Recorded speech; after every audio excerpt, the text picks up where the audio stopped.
Olá, sejam todos muito bem-vindos a mais um Meninos Eu Vi. Muito prazer para quem está chegando agora. Eu sou Rodrigo James, criador, roteirista e apresentador deste podcast sobre cinema, séries, documentários e tudo mais que o audiovisual mundial nos oferece todos os dias. E que a gente não tem tempo de consumir quase nada. O Meninos Eu Vi tem episódios inéditos todas as semanas, com críticas e dicas do que assistir e de como essas obras interferem nas nossas vidas. Às vezes mais de um episódio por semana, ok? Sigam esse podcast nos principais agregadores do mercado: Spotify, Apple, Deezer, Amazon, YouTube, e sejam avisados dos novos episódios.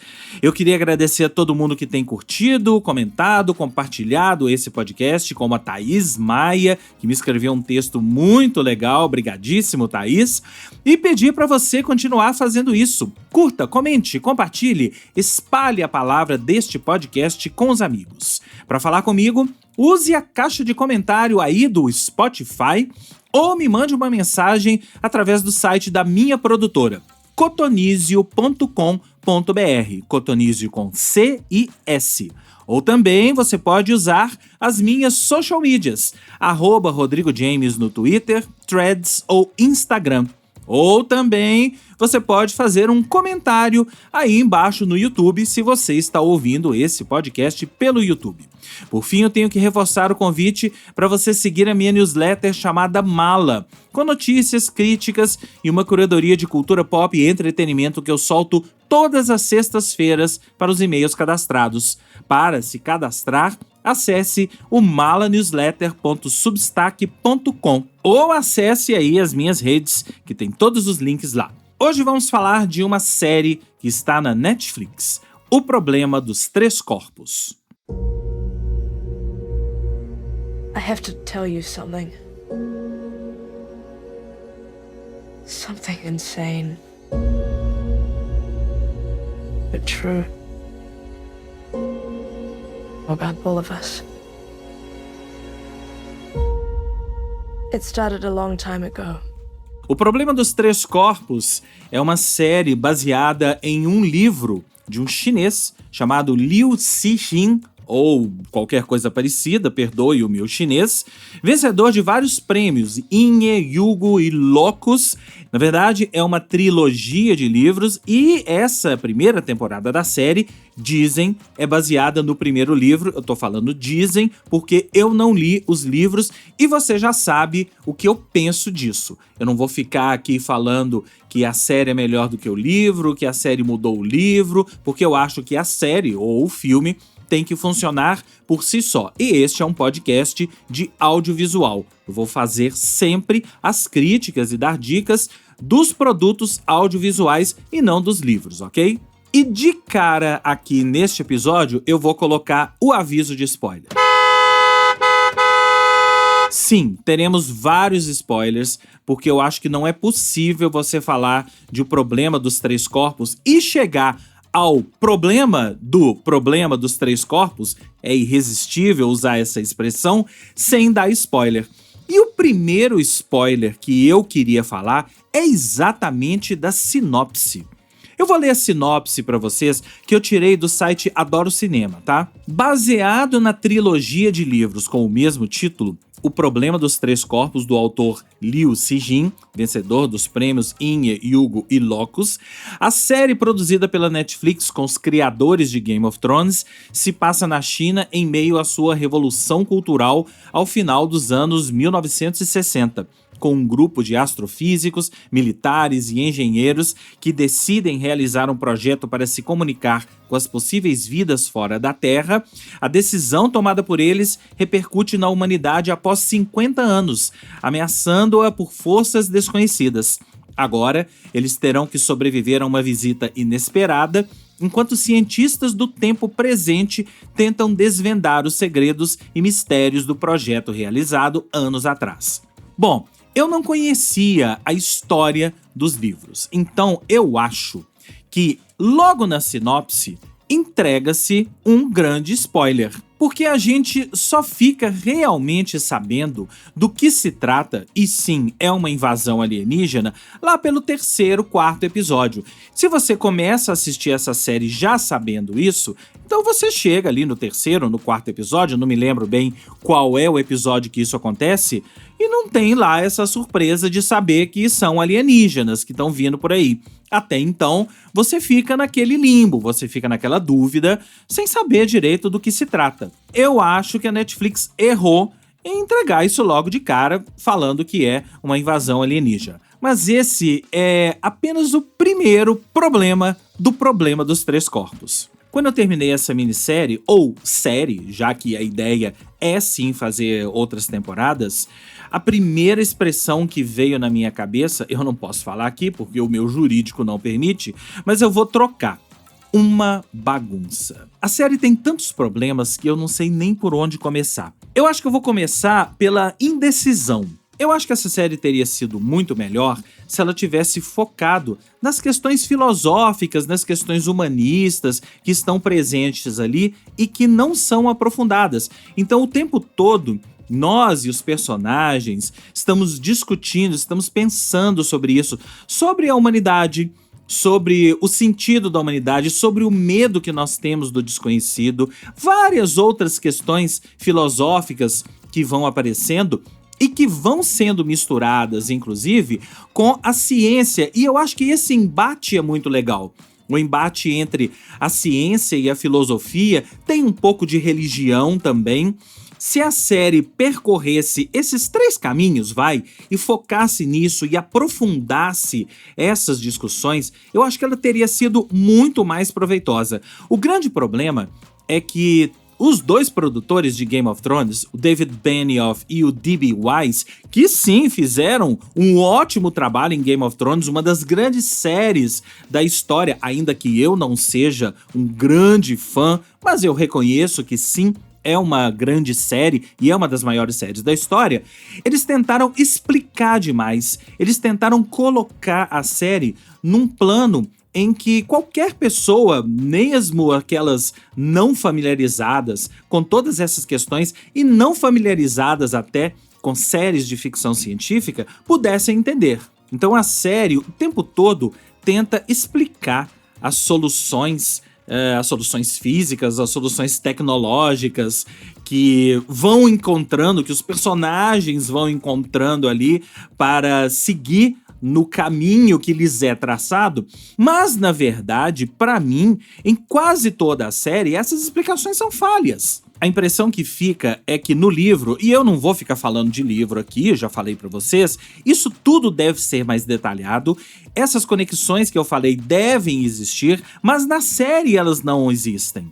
Então, a partir do momento que a trama principal é desenvolvida, é revelada, e qual é a trama principal? Os alienígenas receberam o contato feito pelos chineses na década de 60 e sim estão vindo para a Terra. E, a princípio, vão chegar aqui na Terra e dizimar tudo, vão dizimar a população, porque eles chegaram à conclusão que não dá para conviver com a população da Terra, uma população que mente. Só isso já daria uma trama muito legal. Mas a partir do momento em que se forma esse grupo multitarefa, multipaíses, uma coalizão mundial de nações e cientistas para criar os caminhos e para desenvolver a tecnologia para, enfim, a população da Terra chegar no mesmo nível tecnológico dessa tal civilização extraterrestre que está vindo para a Terra, as soluções apresentadas são às vezes meio esdrúxulas e a expressão que eu realmente queria usar aqui,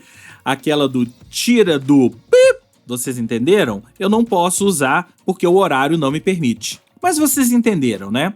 Muitas daquelas soluções ali, eu ficava vendo e falando, what? De onde eles tiraram isso? É claro, eu entendo que são soluções que nunca foram criadas na Terra. Mas mesmo em séries de ficção, mesmo em histórias de ficção como essa, existe uma explicação científica Ainda que você não acredite nela, mas várias das explicações e vários dos personagens que são introduzidos na série, você vê que existem só em função daquelas explicações. E aí, falando dos personagens, eu acho que outro grande problema da série é o desenvolvimento dos personagens, em especial o grupo de cientistas, o grupo de físicos ali, que toma as rédeas de tudo e é, de certa forma, jogado contra a vontade de vários deles para criar essas soluções, para entrar para essa coalizão mundial de nações para juntos poderem combater os tais alienígenas que estão chegando, atenção, daqui a 400 anos. Só isso já deixa muito claro que a série vai ter novas temporadas aí, a gente vai ver o futuro dos personagens, a gente vai ver outras gerações e por aí vai, pelo menos é o que eu imagino. Então, voltando a esse grupo de cientistas, alguns personagens têm um desenvolvimento X, outros personagens têm um desenvolvimento Y, mas eu confesso que eu senti falta, por exemplo, de saber o passado desses personagens. Por que eles se juntaram? Por que eles são esse grupo? Isso fica muito solto, existem muitas pontas soltas e eu acho que o passado desses personagens interessa pra gente entender quem são eles, por que eles chegaram nesse ponto, por que eles formaram esse grupo, de onde isso veio, porque isso vai fazer toda a diferença no presente, em 2024. As idas e vindas no tempo até nem me incomodam tanto, porque isso faz parte de uma série de ficção, de uma série desse tipo. Mas algumas idas ao passado, por exemplo, você vê que ficam no meio do caminho, como por exemplo lá na década de 80, quando a Ye Wen-je, que é a personagem da Rosalind Shaw, se reencontra com o Mike Evans, que é o personagem do Jonathan Pryce mais velho. A gente percebe que mais coisas surgiram daquele encontro, mas isso não é mostrado. E uma coisa que me incomodou profundamente foi o personagem do Alex Sharp, que é o Will Downing. Aquele personagem que descobre que tá com um câncer terminal. A gente vai vendo a história dele sendo desenvolvida até mais do que os outros personagens do grupo de cientistas, e no final a gente entende o porquê. Porque ele vai doar o seu cérebro, porque ele vai entrar pra missão e partir nessa sonda maluca que a coalizão mundial vai lançar para interceptar os alienígenas daqui a 300 e tantos anos. Só por isso tudo que eu falei, já deu para vocês perceberem que a série é uma grande bagunça. As coisas não são conectadas, o desenvolvimento dos personagens é desconectado. Vários personagens, como eu falei, são desenvolvidos mais do que os outros, e a conexão deles com tudo aquilo que eu falei no início, com a ciência, com a filosofia e com a religião, é muito capenga. A conexão da série com esses temas que deveriam ser os principais também é muito capenga. Talvez eles tenham deixado alguma coisa pra segunda temporada, mas putz, isso é erro primário pra mim. A não ser que eles já tenham, sim, fechadas a segunda e a terceira temporadas, e várias dessas pontas que estão soltas a gente vai ver lá na frente. Mas isso pra mim continua sendo um erro primário. Eles pelo menos deveriam indicar que alguma coisa vai ser mostrada no futuro. E assistindo só a primeira temporada, que é o que a gente tem por enquanto, o que fica é um emaranhado de pontas soltas que a gente não consegue amarrar. E aí, pra finalizar, eu li alguém falando alguma coisa sobre essa série, que é uma série sobre a raça humana, mas falta humanismo nela. É verdade, e eu vou além.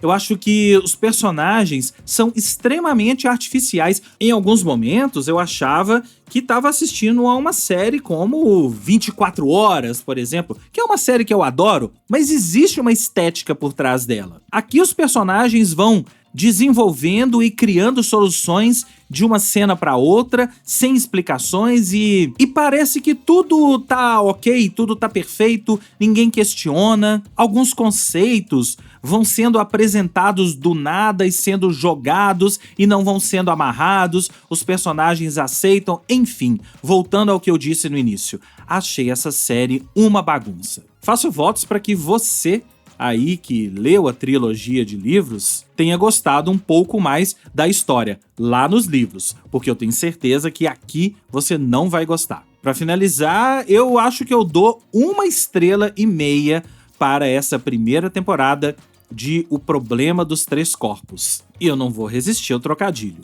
Se você quiser assistir ao Problema dos Três Corpos, o problema é seu. Então é isso, este foi mais um episódio de Meninos Eu Vi. Espero que vocês tenham gostado. Curtam, compartilhem, comentem, me contem o que vocês estão achando deste podcast e o que você achou de O Problema dos Três Corpos. Para falar comigo, basta acessar o site da minha produtora, o cotonizio.com.br, ou me mandar uma mensagem através da caixa de comentários do Spotify ou das minhas redes sociais, @RodrigoJames no Twitter, no Instagram, no Threads, ou também pode comentar aí embaixo no YouTube, se você estiver ouvindo esse podcast pelo YouTube. O Meninos Eu Vi fica por aqui e eu volto a qualquer momento em edição extraordinária ou não, com mais filmes, séries, documentários e tudo que o audiovisual mundial nos proporciona todos os dias. Um grande abraço e até a próxima.